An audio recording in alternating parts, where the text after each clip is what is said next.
Tony, would you stand up? I'll stand up, yeah. All right. PhD in organic medicinal chemistry. That's correct. All right.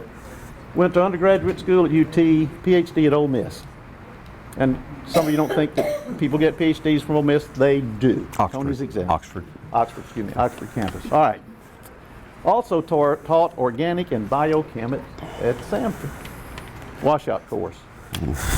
The man who's probably responsible for keeping more people from being pharmacists than anybody else in Alabama. No, okay. No. He actually, they loved him. You go to any pharmacy and you see somebody behind the counter and you say, you know Tony McBride? And they say, Tony McBride is my favorite professor. But then the ones that he washed out, of course, aren't behind the counter. Okay. The most stunning accomplishment of his life was to convince Ellen Carol Nash McBride to be his wife. 49 years. Wow. Friday. Okay. Child bride, I think the litigation's still in process. It is. Okay. Now, you probably didn't know that Tony is a railroad enthusiast. The man has been doing model railroads for years. And from at the McWane Center from last of November till through January, the wrecking crew is going to be doing the train. So please come down there. All right. Now for the big deal. You probably remember Tony's presentation, Alcohol in the Bible. You know, there were standing ovations for that. Well, some couldn't stand, but they were still happy about it. Now, those who could stand. All right, now, today, sex in the Bible. Okay. All right. It is on video, and Doug is going to tell you the pricing later. Okay. We don't go into that. Wait till you hear the presentation. Please help me welcome Dr. Tony McBride. Well, I may disappoint you. Today's topic, sex in the Bible. Not. Not going to do that. I know you could. Those of you who are disappointed want to leave, you may leave. I will tell you two little stories. There was a noted psychologist whose specialty was human sexuality, and he was invited to give a speech at a conference. They said, it's going to be about an hour long. Can you make it? Sure. And that was about 6 months out. In about 3 months, they called him and said, we've had some time scheduling problems. Can you shorten your speech to 30 minutes? Yes, I can do that. Well, about a month before the meeting, they called again and said, can you shorten it to about 10 minutes? Ooh. But he agreed. And then 1 week before, they said, can you squeeze it into 5 minutes? And he agreed. So he gets up and he says, ladies and gentlemen, my topic today is sex. It gives me great pleasure. Thank you.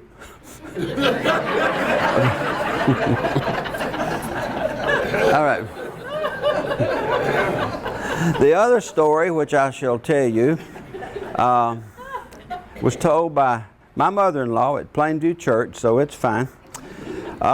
They seemed they had a singing, and people would announce numbers from the audience, and a leader would look and said, we'll sing that. And there was about an 85-year-old lady sitting in the back, said, would you sing a song about sex? And the leader said, I don't think we can. She said, yes, you can. Called Precious Memories. And so I had A.B. to sing that.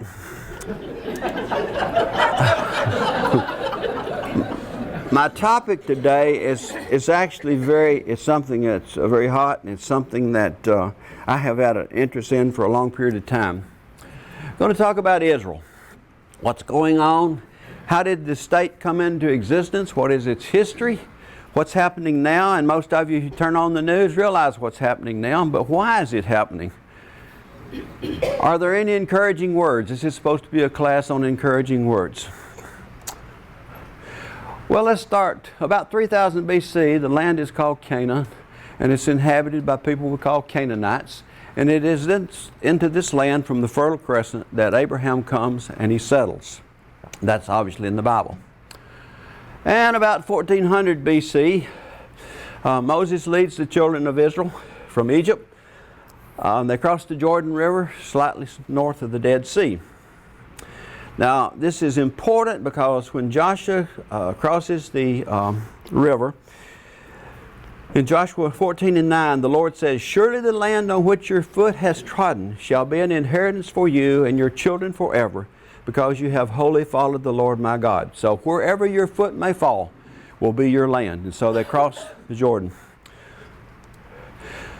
That was a pretty good crossing, wasn't it?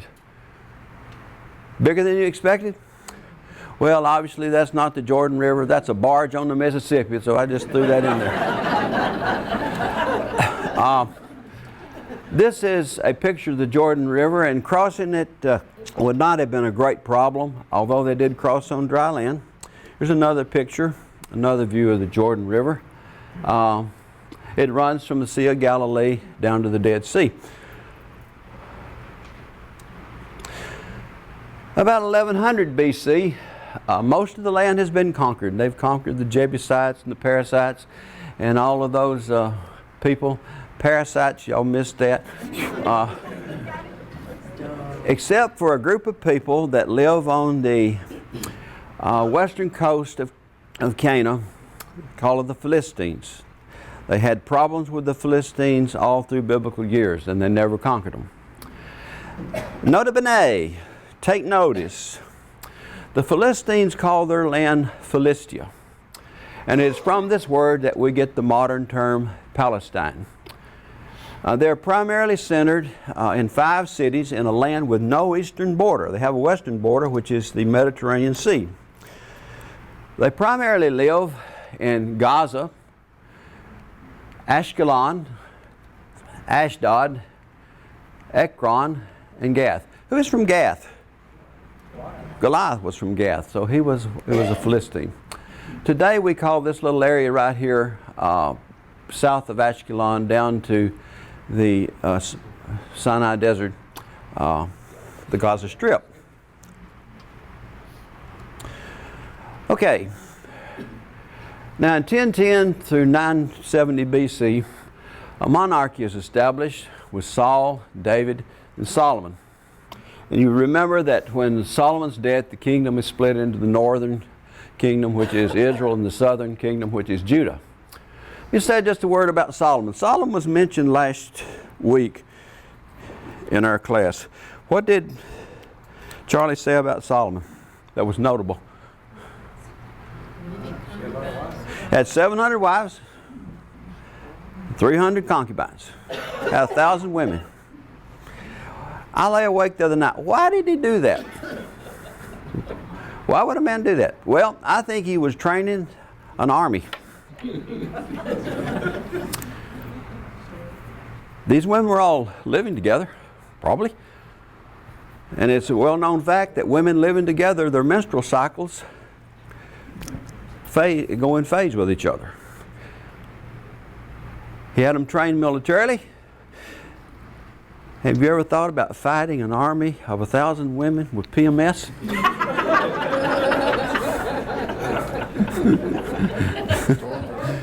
Or, well, I don't know if that's true or not. I do know that Solomon was the idol of the Mormon men in the 1800s. Okay. But in 949 BC, Egypt invades Jerusalem and damages the temple. Many believe they take the covenant. How many of you remember Raiders of the Lost Ark? Where did they find the ark? What country? Egypt.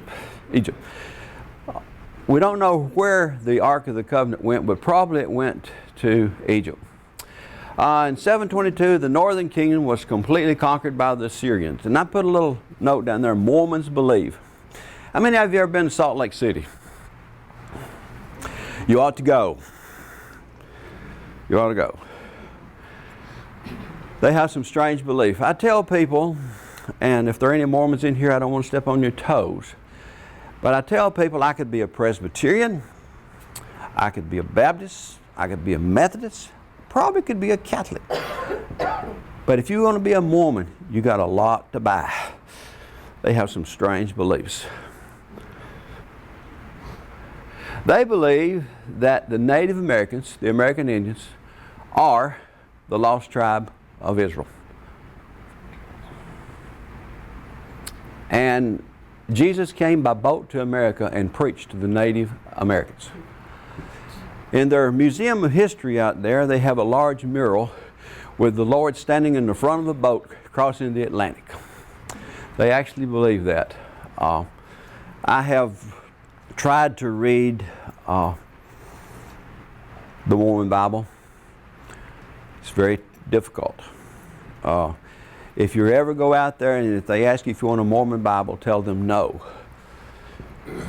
Because if you tell them yes, they'll take your name and address and deliver it personally to your front door.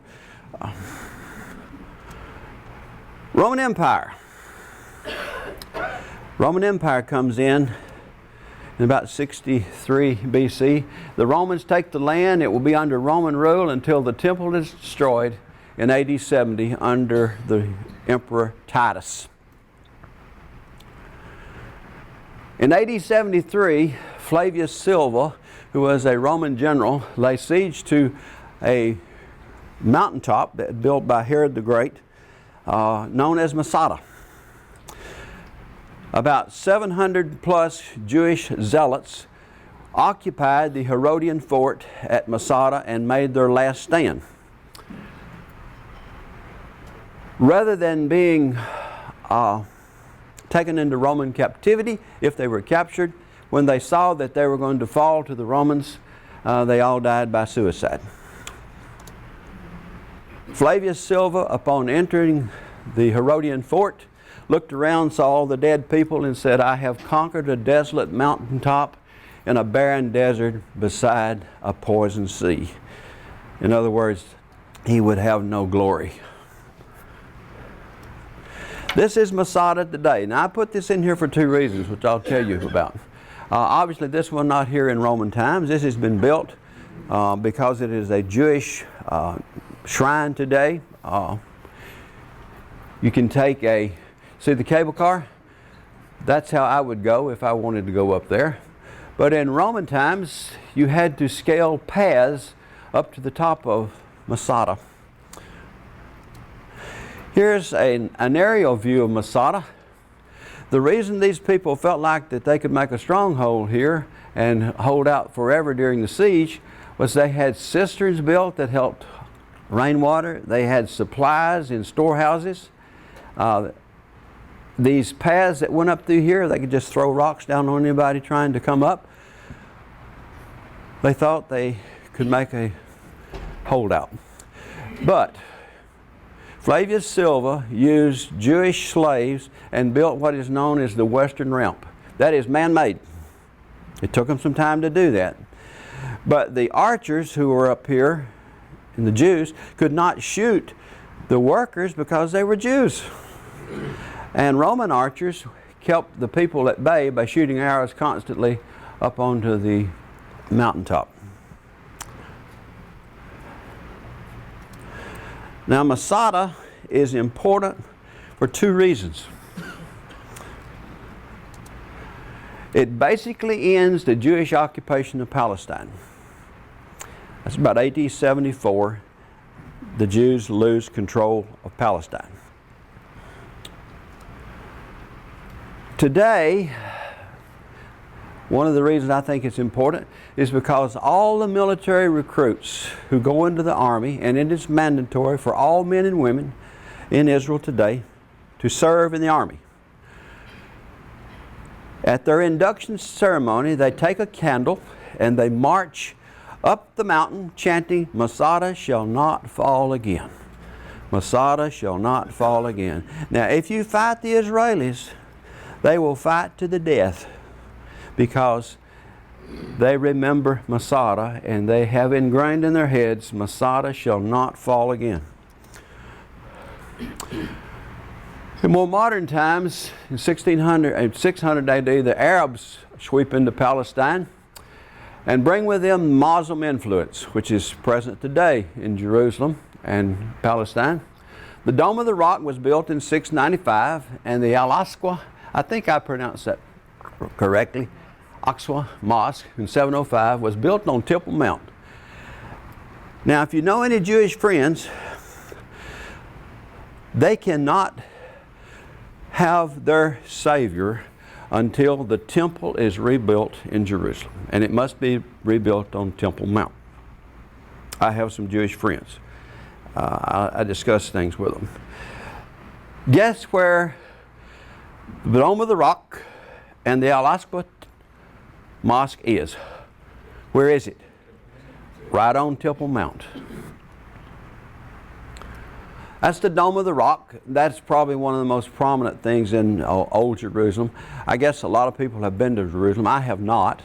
How many have been to Jerusalem? Okay, got quite a few in here. Hell. If you were to go, you would not be allowed to go in, but here's what it looks like on the inside. It's just a rock. But it is sacred to the Muslims because they believe that Muhammad got on his horse and rode into heaven from that rock. And it's called the Dome of the Rock. Yeah. They do let you go in. Oh, they do let you go in? Okay. But you can't have your shoes. Oh, several years ago they did. Several, okay. All right, here's the latest traveler. In January, we did not get to go in, but we could go right up to it. In January, she could not go in, but she could go right up to it. That's, I guess you were the latest traveler to Jerusalem. If they were to give me a ticket today, I'd say, well, I'd like to go, but my socks are not sorted. This is the Al-Aqsa Mosque. This is in use. The minaret here is where the Aga calls the people to prayer so many times a day. Here is an aerial view of what we're looking at. There is the Dome of the Rock. This is all Temple Mount. Here is the mosque down here. And it is controlled by Arabs, controlled by the Palestinian police force. And it's that place where the Jewish temple was. Right in this area, about right in here, you're looking from the east. So this is the western wall over here. There's something over there that the Jews hold very sacred. What is that? The Wailing Wall. The Wailing Wall would be down under these buildings right here. All right. Now the Arab Empire lasted until 1000 when it fell to the Seljuk Turks. During this period, we have the Crusades. And the purpose of the Crusades was to rid Jerusalem of the Muslim influence and bring it back to Christianity. There were 4 of them, I think. Several were successful.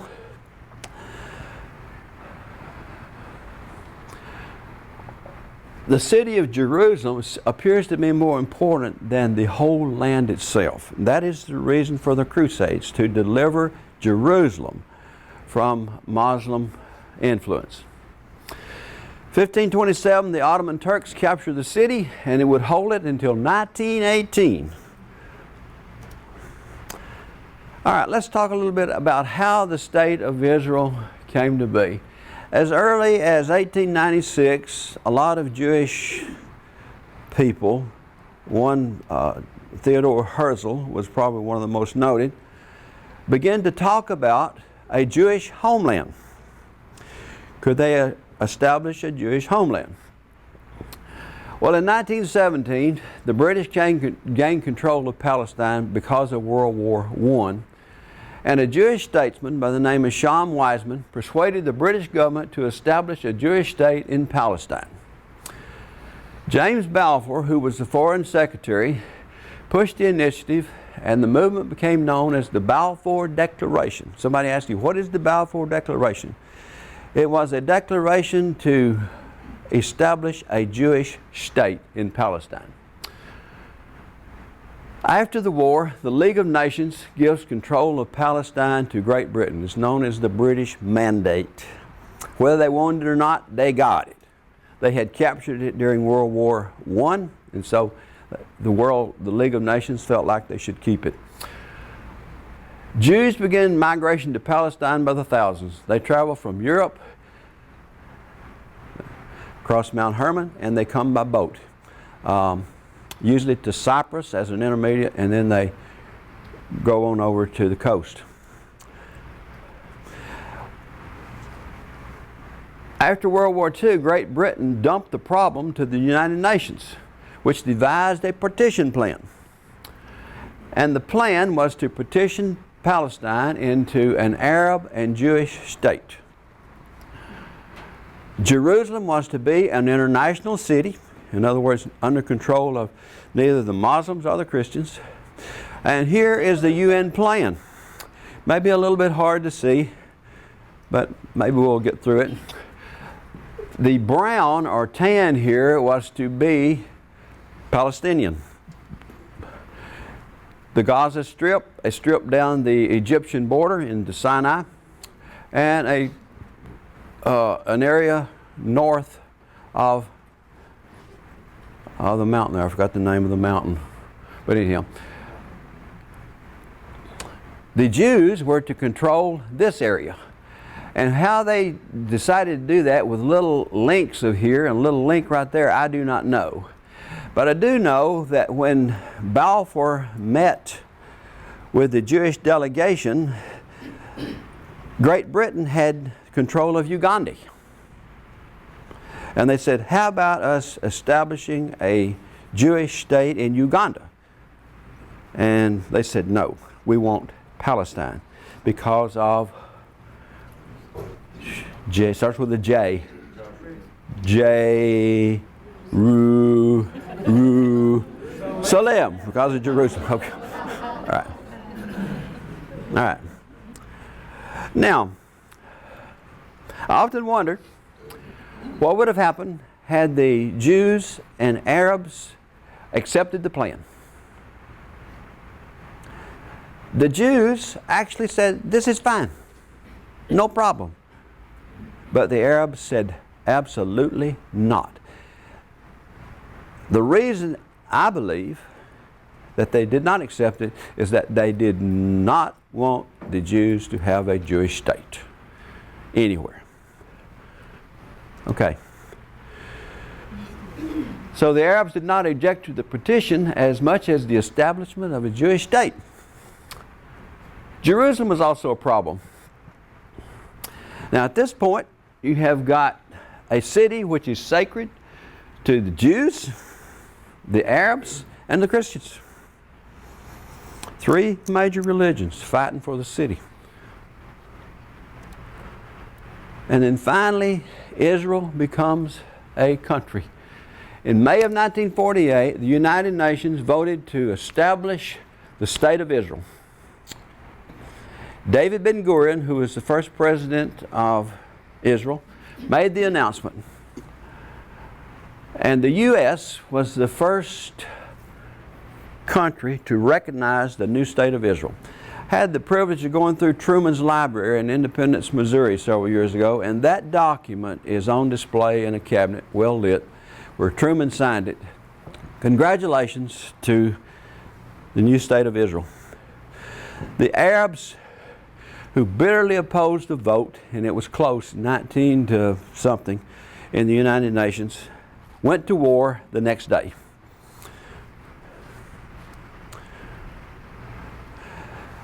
Arabs became alarmed at the migration, which intensified when Hitler came to power in Germany.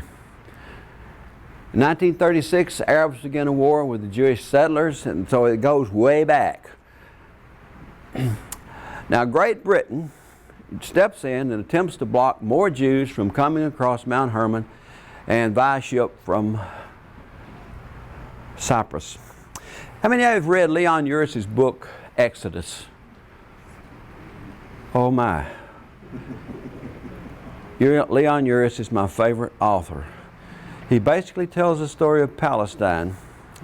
He writes fiction based on fact. That's my favorite kind of novel.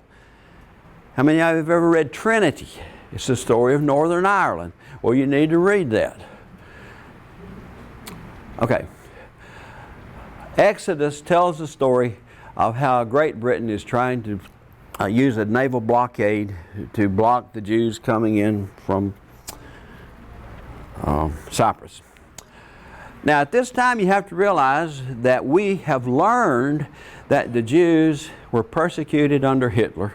We know about Auschwitz, we know about Dachau, Bergen-Belsen, all of those Jewish concentration camps in which, or German concentration camps in which over 6 million Jews died. There's a lot of sympathy, and a tremendous amount of sympathy in the United States.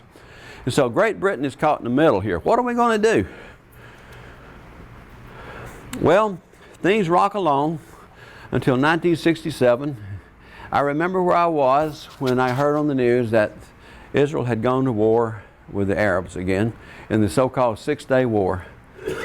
Now, the Six-Day War is important to the Jews simply because they gained control of what is known as the West Bank.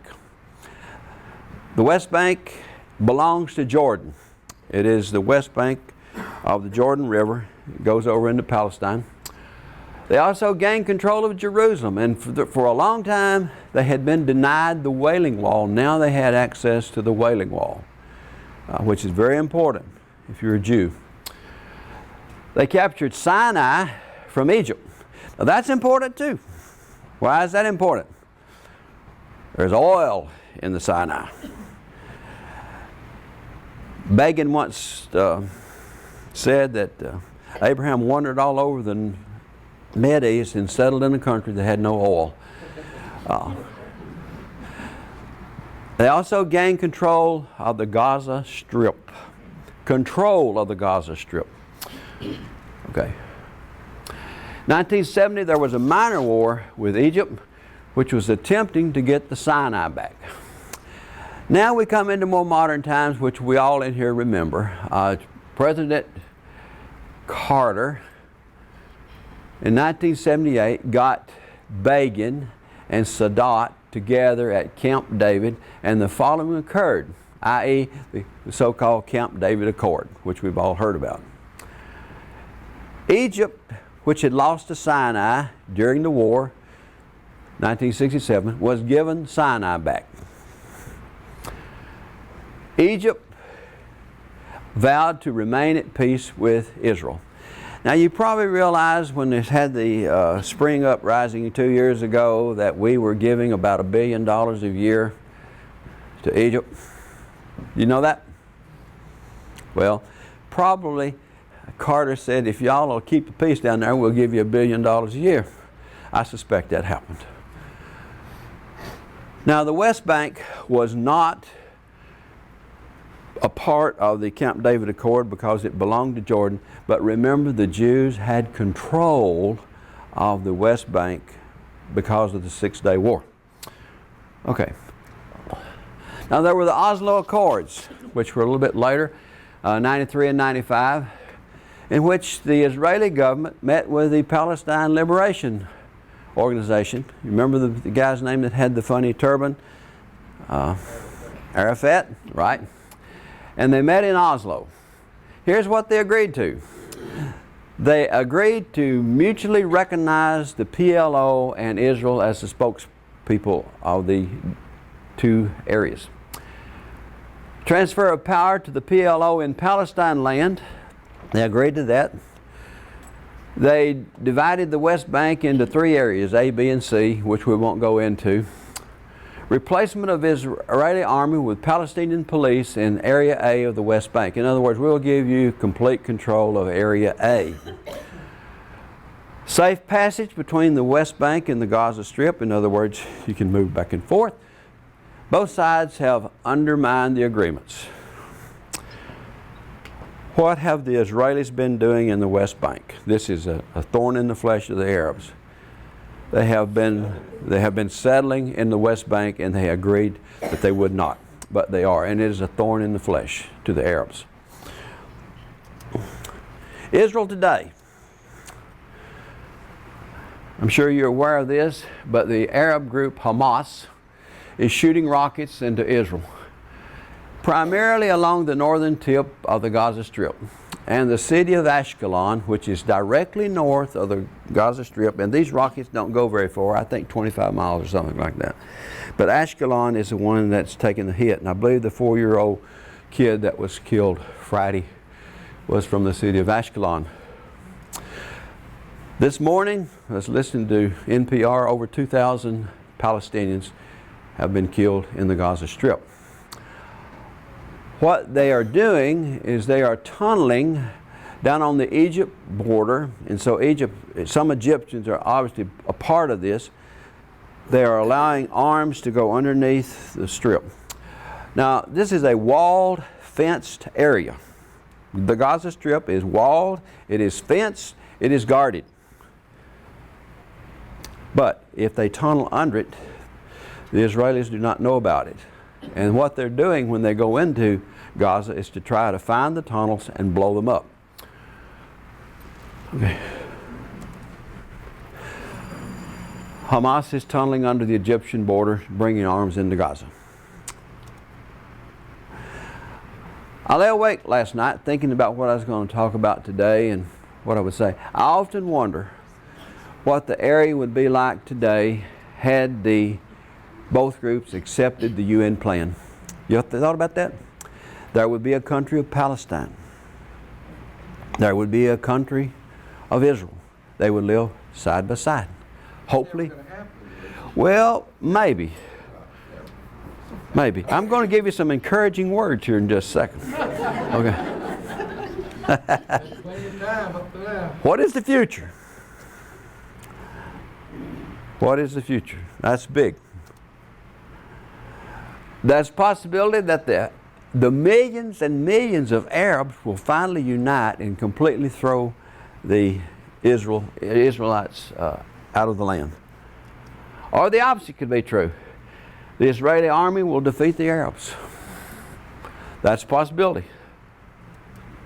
The two sides will come to terms in a peace agreement and live together jointly in Israel, a home to both Jew and Arab people. This actually holds some promise, Fred.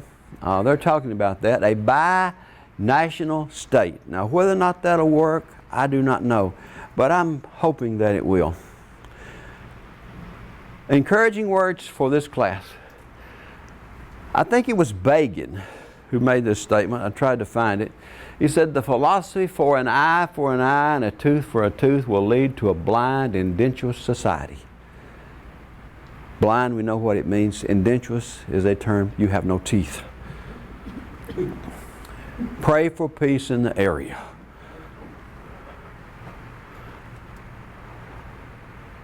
I believe that's it. Okay. Any questions? I'm not an expert on the Middle East, but we have just a second or two here. Any comments? Okay. Just a question, and I should know the answer, and I don't. So Okay. it's a quick question. Is Jerusalem located in Israel or in Palestine, or I mean? It is located in the West Bank. Okay. It is, the Palestinians have control of it, but the Jews control the controllers. You understand what I mean? Yeah. Up on the Temple Mount, Sandy, weren't they Palestinians? Palestinian Guard, Palestinian police? Yeah, they are. Really, they weren't dressed like military, but when one of the men in the group, not thinking, put his arm around his wife, he was knocked down immediately. Oh. She said they weren't dressed like police, but one of the men in your group put his arm around the wife, and that's a no-no. Why, I don't know. Maybe it wasn't his wife. Maybe.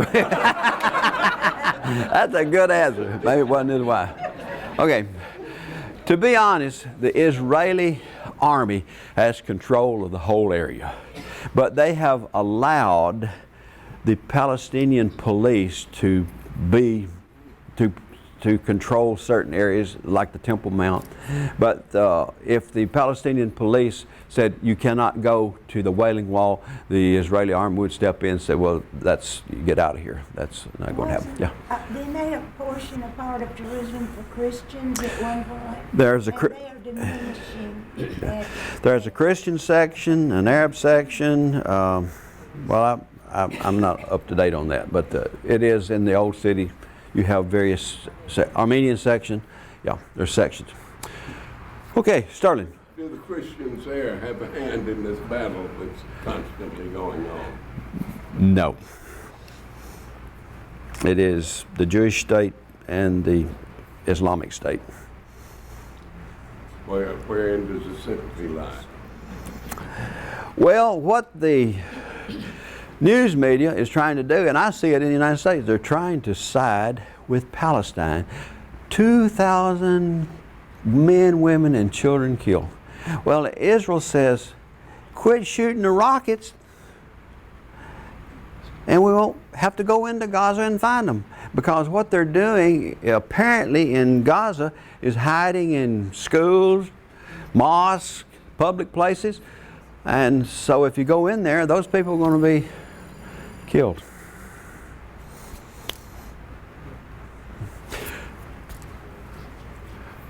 Ready? Yeah. One more question. One more question. And I think you covered this and I didn't catch it. The Arabs are primarily Islamic. Absolutely. Okay, so this is really, in many ways, a religious war between Islam and Jews. Absolutely. Okay. Absolutely.